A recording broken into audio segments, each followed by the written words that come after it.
ওমানে একই দিনে দুইটি ভূমিকম্প আঘাত হেনেছে বলে খবর দিয়েছে সুলতান কাবুস ইউনিভার্সিটির ভূমিকম্প পর্যবেক্ষণ কেন্দ্র ইএমসি, যার একটির উৎপত্তিস্থল মাস্কাটের আল আমরাত এবং অপরটির উৎপত্তি ধোফারের শালিম প্রদেশে। বুধবার বছরের প্রথম দিন এই ভূমিকম্প হয়েছিল উল্লেখ করে পরবর্তীতে বিস্তারিত তথ্য দিয়েছে ইএমসি। সংস্থাটি মাস্কাটের ভূমিকম্পকে মাইনর ক্যাটাগরিতে বিবেচনা করেছে। রিক্টার স্কেলের 0.9 মাত্রার এই ভূমিকম্পটি 10 কিলোমিটার গভীরে উৎপন্ন হয়েছে, যার কেন্দ্রস্থল মাস্কাট থেকে মাত্র 16 কিলোমিটার দক্ষিণ পশ্চিম অঞ্চলে।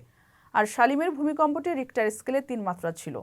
উৎপন্ন হয়েছে ভূমি হতে 6 কিলোমিটার গভীরে, যার কেন্দ্রস্থল সালালাহ থেকে 190 কিলোমিটার উত্তর পূর্ব অঞ্চলে। তবে এই ঘটনায় কোনো হতাহত কিংবা ক্ষয়ক্ষতির খবর পাওয়া যায়নি।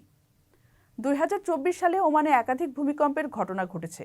সবশেষ গত 30 নভেম্বর আল আমরাত অঞ্চলে একটি ভূমিকম্প আঘাত হানে রিক্টার স্কেলে, যা ছিল 2.3 মাত্রার। যদিও প্রাকৃতিক দুর্যোগের প্রভাব এবং ঝুঁকি বিষয়ক ওয়েবসাইট থিঙ্ক হ্যাজার্ডের দেওয়া তথ্য অনুযায়ী ওমানে ভূমিকম্পের ঝুঁকি মাঝারি। এছাড়া আগামী 50 বছরের মধ্যে ওমানে বিধ্বংসী ভূমিকম্প আঘাত হানার সম্ভাবনা মাত্র 10%। তবুও ভূমিকম্প নিয়ে বেশ প্রস্তুতি রয়েছে দেশটির।